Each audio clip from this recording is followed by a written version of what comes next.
Good morning, ladies and gentlemen. Welcome to the Catalyst webinar series presented by the Education Committee for the Southern California PGA. The Catalyst webinar series is a bi-weekly educational platform for creating success and change in your club and career. Very excited to have Chris Wilke of Stretch Effect on this week.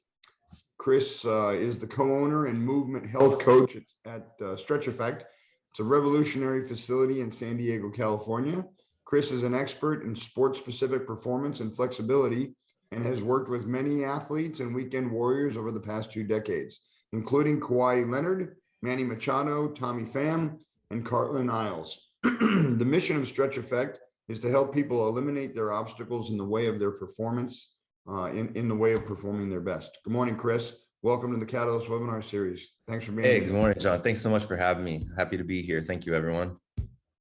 It's all yours. Go ahead and take us through your presentation, and we'll open it up to a little Q&A session at the end. All right, fantastic. So first and foremost, thank you all. And I would love for this to be serving all of your interests and needs and pain points if possible. So please don't hesitate to drop in questions and stuff, and I'm happy to stop and go deeper into a topic or add some clarity if need be. So just a little background. So my business partner and I started Stretch Effect because we saw a need to solve a problem. And the problem was that we believe fitness does not serve our population in general. And unfortunately, a lot of performance is lumped into the whole fitness umbrella. So we said, well, how do we do that? How do we really bridge the gap between what we know of as physical therapy and what we know of as performance training? And that's when we kind of started working on this concept of movement health, because we do believe that it's a journey for individuals to discover their body and build awareness of where they are and where they want to be and how to get there. And so that journey is what we've been working on for the last couple of years. How to help people get on the right path. So I'm going to kind of talk about that and talk about how we work with people and how we've been getting some really good results by identifying some common problems. This is actually our last facility. We're in a little bit bigger of a facility now. Open concept. Almost everyone, he starts on the table and we do some evaluation and then we get them to the floor as quickly as possible. We try to spend as little time on the floor because we know how valuable movement is. This is our movement health continuum. As you can see, it's multifaceted, right? So we focus on all of these things in order to optimize the human system.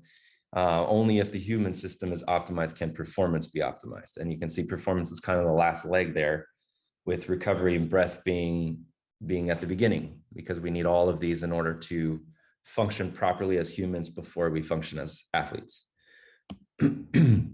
So building resilient golfers, what is resiliency? What is physical resiliency? And this is kind of my own definition.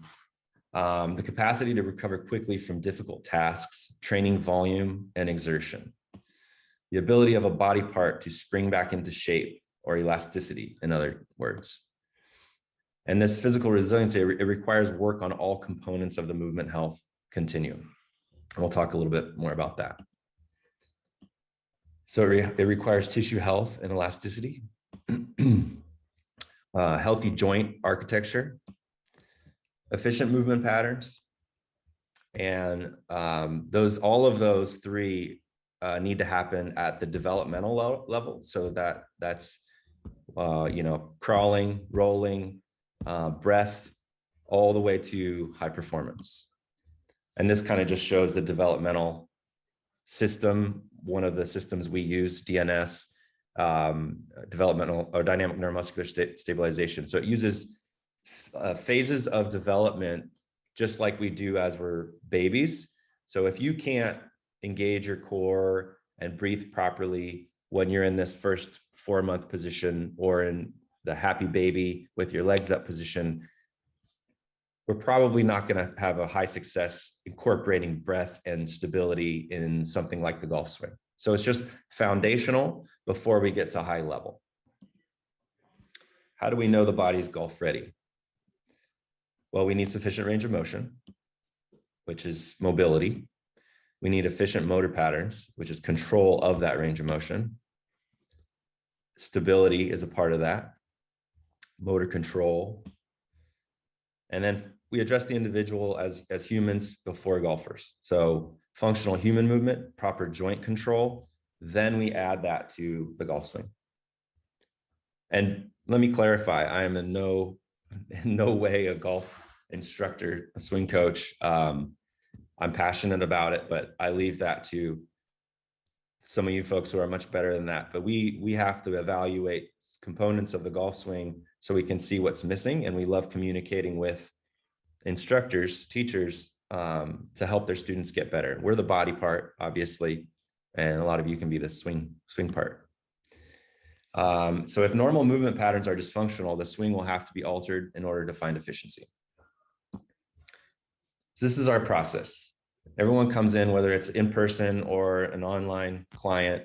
We do full body, joint by joint assessment. We do a power assessment, a swing assessment, depending on where people are. Sometimes people aren't ready for the power assessment yet.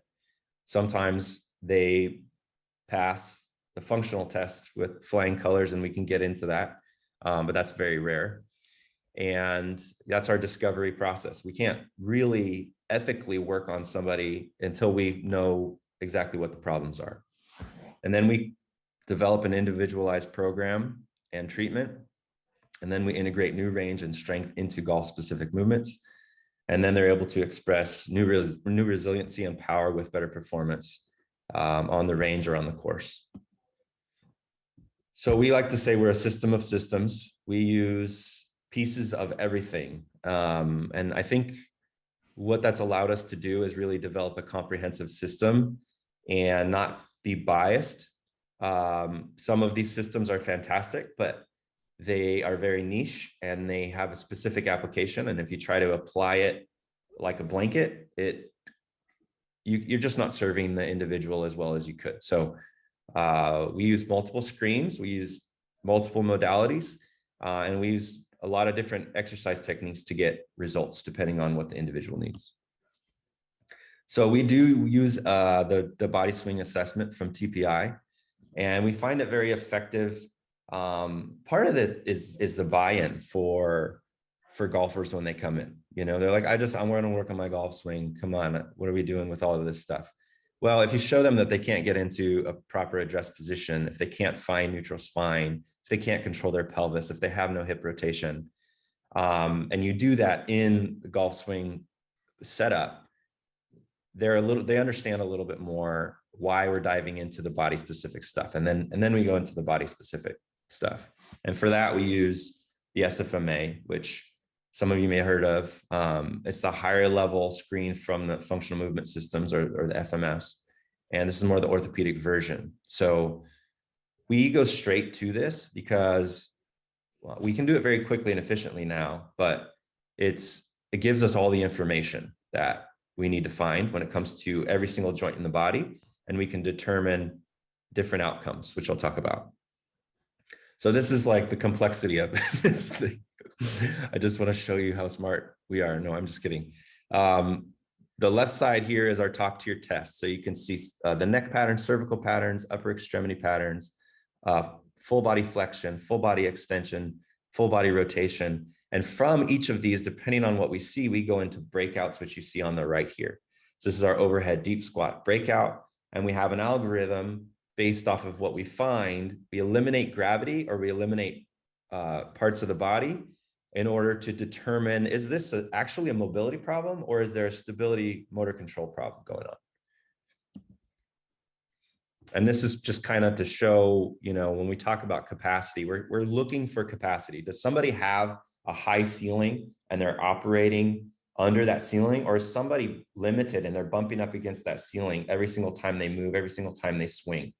That's really when we're going to have some problems. So here's Greg Rose from TPI. He's showing external rotation of the shoulder. So we should be able to get to 90 degrees or match the angle of the spine with external rotation. What is the application here? Well, if it's the right arm, it would be the backswing, right, of the trail arm there. You need to get into a specific degree of external rotation, depending on the individual and how they swing. But if we're limited there, we're going to end up chicken winging or something like that. Be the follow through on the lead arm. And so we measure this active versus passive. So the importance of that is if I lie you down and I can't take you back with you relaxed, that's a passive problem. And I'll explain what that means in terms of tissue elasticity. If I can take you back, but then you stand up like Greg is here and you can't take yourself there, that's a different problem. You have the length to get there, but you don't have the control or the strength, right? So what if you don't have the capacity? It's going to lead to inefficient movement or timing, greater risk of injury, inconsistency.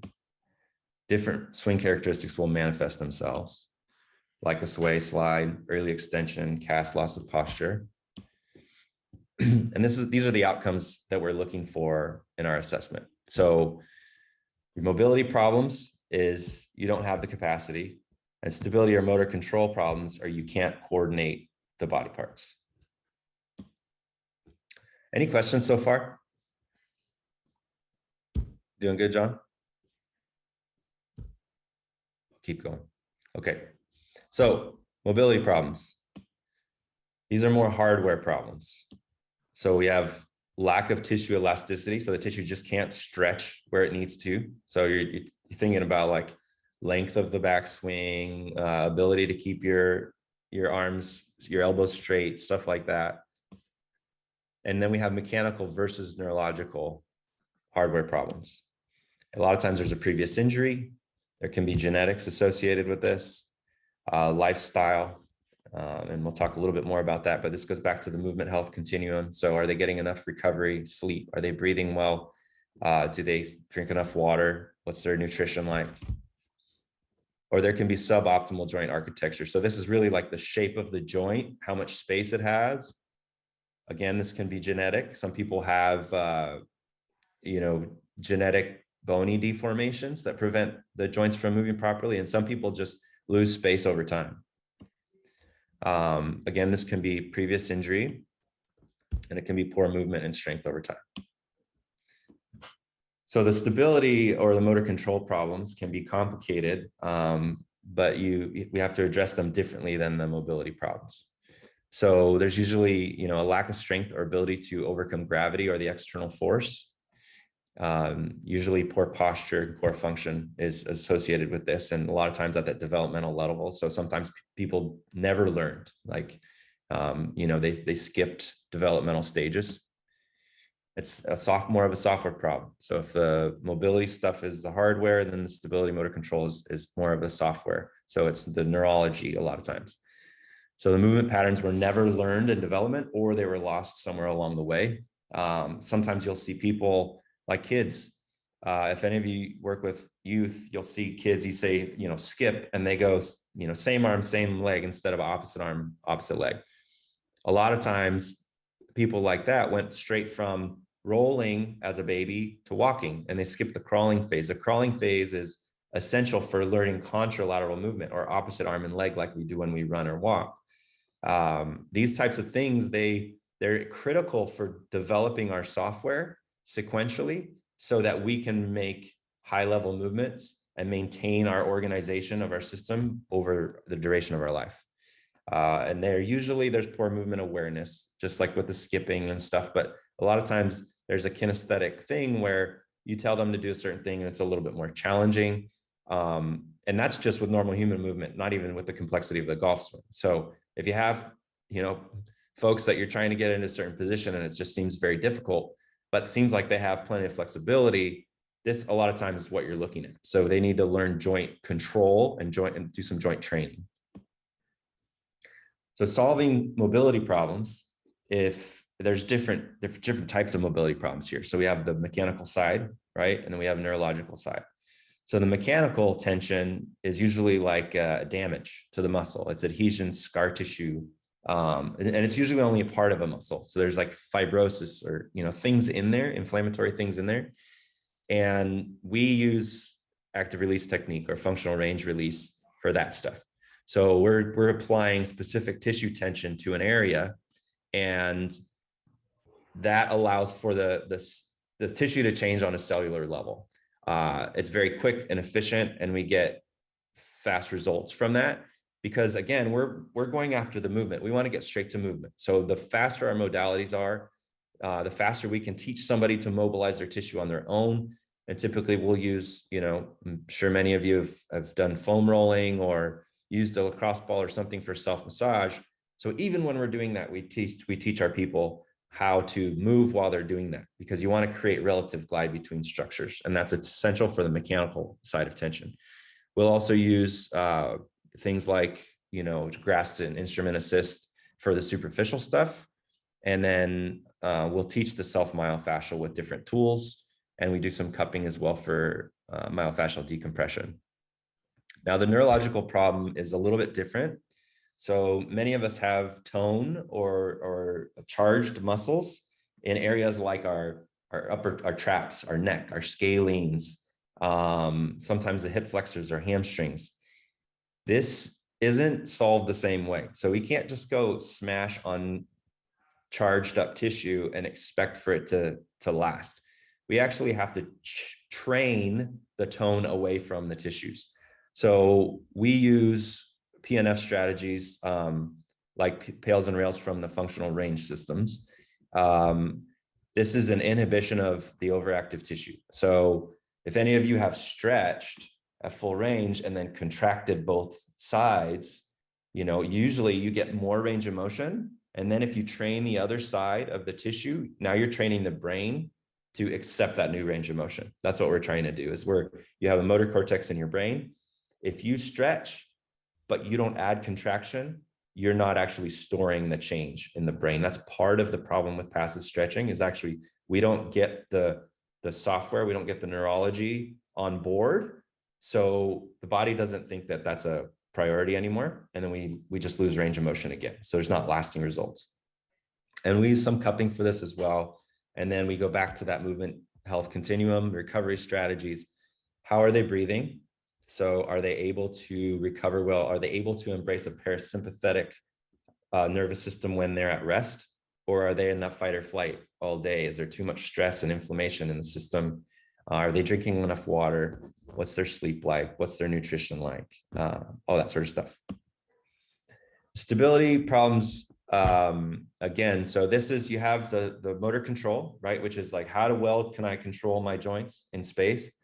And then stability would be, how well can I stabilize or avoid movement or segmentally disassociate? Like in the golf swing, when we have shoulder pelvis disassociation, which we need in order to create speed, how well can we stabilize our center as the liaison between the two to grab the shoulders and pull them with the pelvis in transition?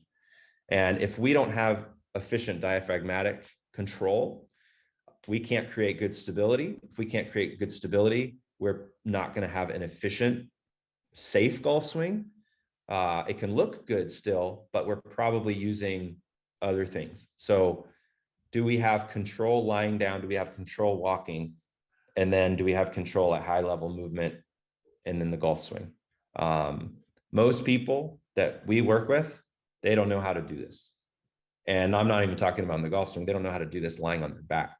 So we teach them how to create that intra-abdominal pressure and then train it into the higher level movements so that they can create more whip, grab on to, the shoulders from the pelvis and a transition and make a better move toward the ball. It's a synchrony of 3 diaphragms. So we have one in the neck, one in the torso, and one in the pelvis. And the more they're lined up, the better. So if like you look at S posture, C posture, some of the compensatory postures in the golf swing, part of the problem is that it's really difficult for the system to stabilize. So then things tighten up and you use other things to try to stabilize that end up getting injured. So it's essential for that disassociation, and we need endurance for this. So we train it so you can have it at the beginning and you know what it feels like, but then we need to build endurance over time. This is another look at the intra-abdominal pressure. So on the left here, we have an efficient system. So the diaphragm pulls down and then creates pressure outward against the spine to protect. And then on the right here, you have an exaggerated spinal curve down at the bottom, or lordosis, anterior pelvic tilt, maybe some of you have heard. And that doesn't allow for the diaphragm to come down specifically downward, but it goes more forward. So air can't move outward and move the lower ribs. So there's not efficient pressure. And then you can see overdevelopment of the back musculature there, which is what we see a lot of times because the front part of the body can't stabilize well. So the lower back tightens up and has to do too much work.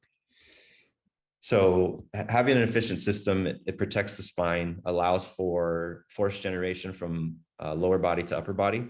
And if we don't have it, it can give us reduced hip capacity, core function, and increase that risk of low back injury.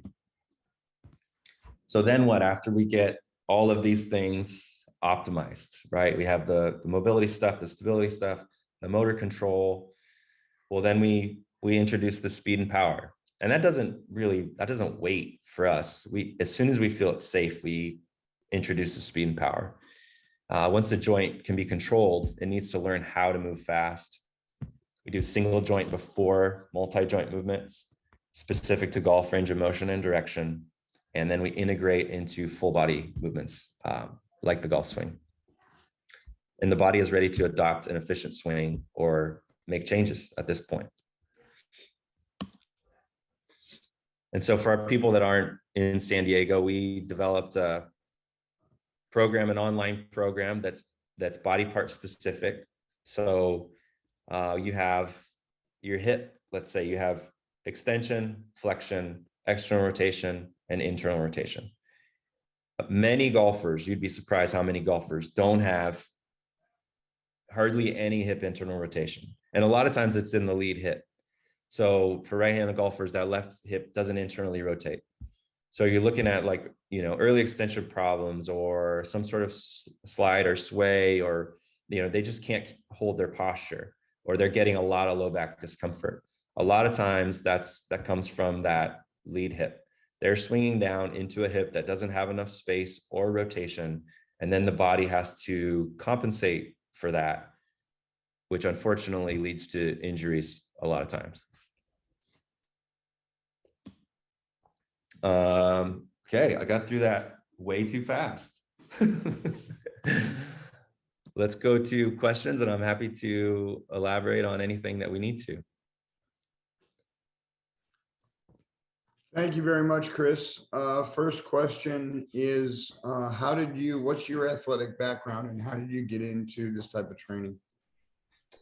So I played football, basketball, and baseball growing up, dabbled in golf just with family and stuff like that. And in college, I studied kinesiology, and I continued to play sports and play golf and all that sort of stuff, and got into strength and conditioning, and then got frustrated that I didn't fully comprehend how to get people to move properly. And I'm working with golfers, working with folks that play tennis, high school baseball players, you name it. And I found that I was a little bit limited in that I wasn't able to completely diagnose what was going on. And so I started working with some physical therapists and chiropractors, and I just found that it was much more of a business than a coaching effort, or the effort to generate revenue was above the care of the individual. And that was really frustrating because I was coming at it from the standpoint of my relationship with the people I was working with, providing the best service. And so I realized if I was going to be able to serve them at the highest level, I needed to be able to figure this stuff out and put my hands on them. So I went to manual therapy school while I was training and coaching. And then I started taking the high level certifications like the active release technique and the functional range and stuff like that. And those gave me a higher understanding of anatomy and physiology. And then I learned how to palpate or touch tissues and figure out, okay, this is a problem or this is a problem. And then I learned how to evaluate movement at a high level.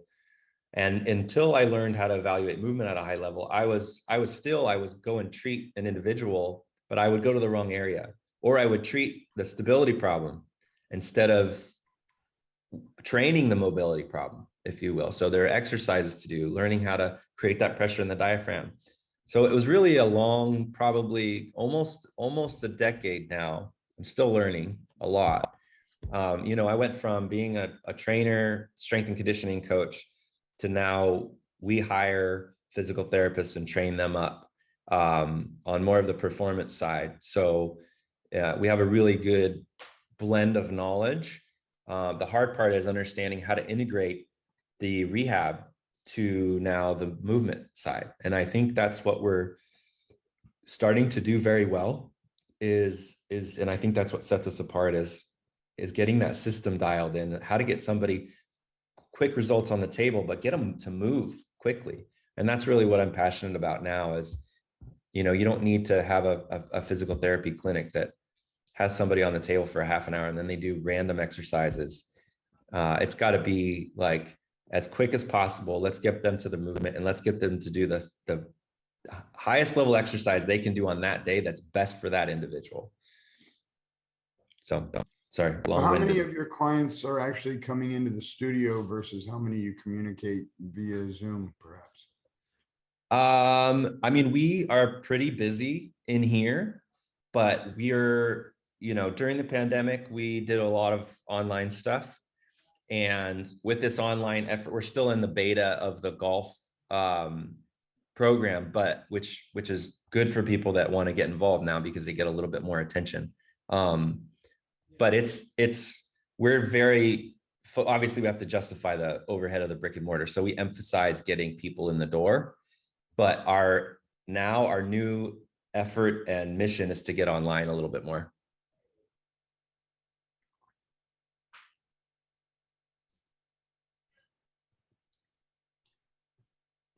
And what is the cross section of athletes that you're currently working with? Percentages in which sport? Oh gosh. So obviously golf is probably the majority because of just the age range. We have golfers from teenagers to 60 plus. But we have a lot of baseball athletes. And I think it's kind of interesting how it happened. Rotary athletes have just kind of ended up as a big part of our clientele for whatever reason. And I'm happy about it because it allows us to really kind of hone in on the complexity of rotary power. My big sport was football, and there's a lot of rotation in football, but you can get a lot out of training very linearly, like traditional strength training and conditioning for football, right? Like you got the Olympic lifts, you got, deadlifts, squats, and pushing a pole. And if you just did those, and then you do running drills and you get on the football field, you could have a great team. You could have a strong team. When it comes to the golf swing and it comes to the baseball swing and it comes to pitching mechanics, you have to understand way more about how the system integrates and generates power. The complexity of the golf swing and using the ground to generate force, even though you're swinging the club down toward the ball, is even more challenging at times than the baseball swing where you're swinging at the ball. So, what you folks that teach have to teach is one of the more complicated movements that we do in sport. And you take people that are sitting at a desk all day and you have to get them to swing efficiently. That's a tall order sometimes. So we just hope that we can make that job easier by getting people's body ready for those changes. Okay, I don't have any other further questions at this time. On behalf of the Education Committee for the Southern California PGA, Chris, we'd like to thank you for taking the time to come on the webcast and educate the section on stretch reflect. For those viewing this webinar after the fact through the SCPGA education dropdown, there will be a 10-question quiz. a score of 80% or I'm sorry, a score of 70% or higher will earn 1 MSR credit for watching this morning's webcast. As for all of those that are on the live webcast, you will receive 1 MSR for attending, no quiz required. Mr. Wilke, thank you very much, sir. Have a great day, everybody. Thanks for supporting the Catalyst webinar series, and we'll see you soon. Thank you, guys.